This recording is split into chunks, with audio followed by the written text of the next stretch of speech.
ძლიერი საქართველოს ერთ-ერთ ლიდერს ბადრი ჯაფარიძეს ბრალდება ოფიციალურად წაუყენეს. ოპოზიციონერი პოლიტიკოსის წინააღმდეგ გამოძიება თია წულუკიანის საგამოძიებო კომისიაზე გამოუცხადებლობის გამო სისხლის სამართლის კოდექსის 359 მუხლით მიმდინარეობს, რაც ითვალისწინებს ჯარიმას ან თავისუფლების აღკვეთას 1 წლამდე ვადით. ჯაფარიძის თქმით, მისთვის უცნობია თუ როდის იმსჯელებს სასამართლო მის მიმართ აღკვეთის ღონისძიების შეფარდებაზე. ჯაფარიძე ამბობს, რომ ქართული ოცნება ადამიანების დასაშინებლად რეპრესიებს მიმართავს. ისევე თქმით, არანაირი ბრალდება არ არსებობს და თია წულუკიანის მიერ არის შეთხზული.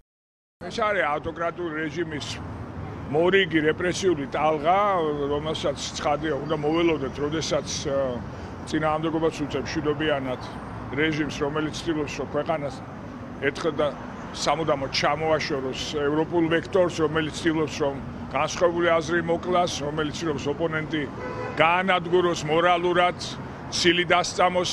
ასეთ რეჟიმისგან უნდა ველოდეთ ყველა შესაძლო რეპრესიას. ჩვენ ამისთვის მზად უნდა ვიყოთ, ჩვენ მზად ვართ, რა თქმა უნდა, ვიღებთ ამ გამოწვევას.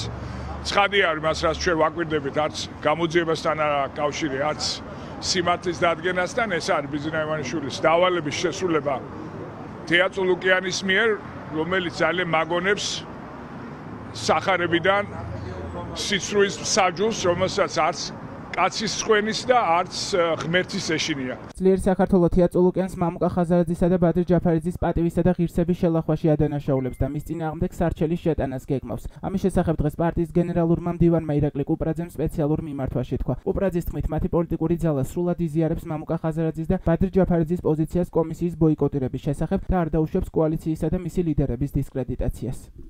მიტაცებული ხელისუფლების ქართველი ხალხისათვის დაბრუნების შემდეგ ჩვენ აუცილებლად ავაშენებთ სამართლიან და დამოუკიდებელ სასამართლოს, მანამდე კი სანქცირებული მურუსიძის სასამართლოს პირობებშიც კი არ ვაპირებთ სამართლებრივი რეაგირების გარეშე დავტოვოთ კომისიაზე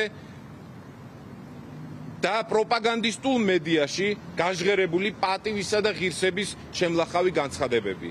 სანამ თეა წულუკიანი და რუსული ოცნების საბჭოთა ტროიკის მსგავსი კომისია წარსდგება დამოუკიდებელი ქართული სასამართლოს წინაშე, ჩვენ ახლავე დავიწყებთ სამართლებრივ პროცესს და ასევე მივმართავთ სტრასბურგის სასამართლოს, რაცა საზოგადოების თვალში ვამხილოთ რეალური ზრახვები. პოლიტიკურ რეპრესიებს დღეს ბრიფინგზე გამოეხმაურა საქართველოს მეხუთე პრეზიდენტი სალომე ზურაბიშვილიც.